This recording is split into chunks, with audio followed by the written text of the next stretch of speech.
So I'm Jim Dulin. I'm a spoken word poet, and on stage I go by the name of Promise Poetic. So I'm just going to do a short introduction to this poem and then do the poem and then explain a little bit about it afterwards. This whole event is about sustainability. And we talk about causes like sustainability like they're in a box. We place sustainability right over here. We have education in another box right here.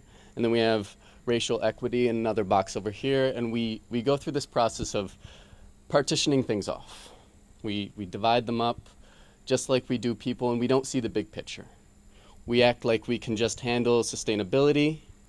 We can just handle education on their own.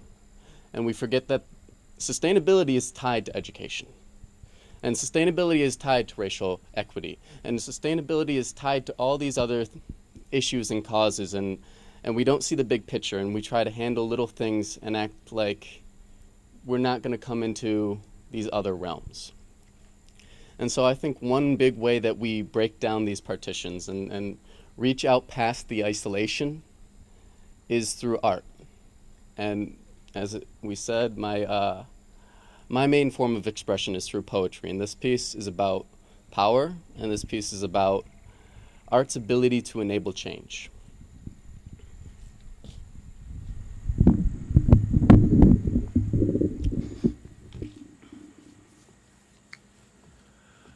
Press play. Heads march to bass beats as hearts try to comprehend rhythms of blood flow, but it seems that bodies already know because they play their parts perfectly. As if written in some script, almost enough distraction to forget lyric, played in the recesses of synapses as minds try to learn voices emitted from headphones.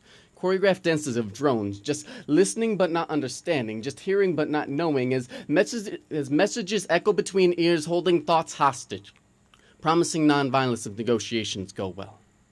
An endless shuffle plays the chorus of bitches and hoes, so much so that it's hard to realize heroes are in the mix, trying to open up minds with verbs that lock-pick because the key is lost in a stack of abused pronouns. He and she have lost their humanity as hue is all that man can see, as trust is brought down to its knees, begging and pleading for someone to see. Hip-hop better pop that lock quickly, because b-boys and b-girls are starting to freeze. Waiting for that beat to drop, the clock to stop, that tick-tock countdown to oblivion. This is what we're living in, but we can't blame it on the radio.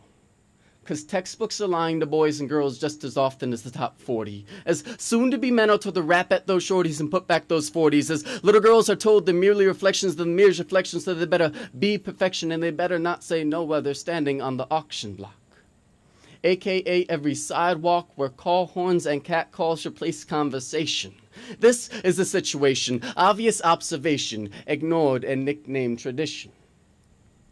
But even though negatives surround my prose, I came here to let you know that I still have hope. Pandora hasn't lost her last hold. I'm up there in the fold because we can't wait for Bobby, Martin, Malcolm, Muhammad to rise 40 years later a savior. Leadership is at your fingertips. You just gotta turn that handle, light the candle, and show the way. And you gotta do that every day. You can't wait for the calendar month to tell you this is your heritage. This is your time. This lifetime is our time to shine. This lifetime is our time to shine. And I know it's easier to say than do, but it's easy to point that shit out too instead of taking a step and trying to turn the world into something new. Why don't you do like Michael, take a look in the mirror and start with you?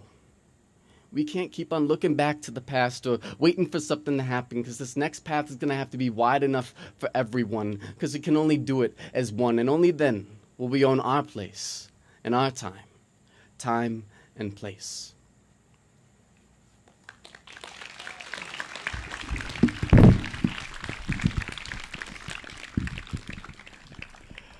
I was asked to speak a little bit about how that poem came to be.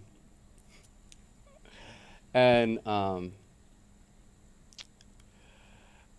going through it actually started off as just trying to write a piece about how music makes me feel and what music really does for me.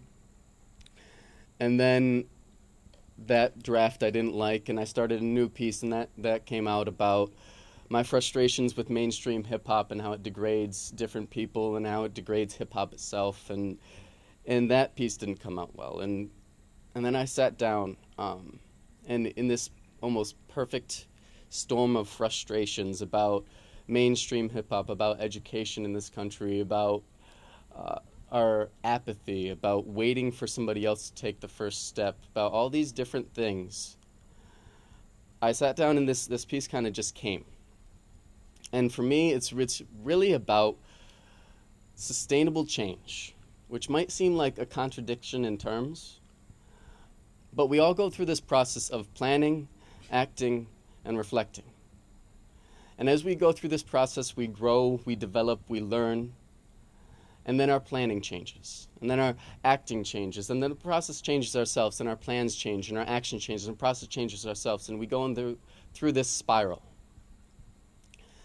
And so when we're really engaging in that process, when we're really focusing that process, when we engage in that process of change with others, when we engage in that process of change with the community, or when we engage in that process of change with the bigger picture, that's sustainable change. When I speak about things like not waiting for Bobby, Martin, Malcolm, Mahatma to rise 40 years later as savior, it's because there's not going to be another Bobby Kennedy. There's not going to be another Martin Luther King Jr. There's not going to be another Malcolm X. There's not going to be another Mahatma Gandhi. There's going to be you. And that is the exciting part. Because that's something new. That's something we haven't seen. And I'm excited to see that. I'm excited to be a part of that. And so that is sustainable change, because we have you, because you are continuing to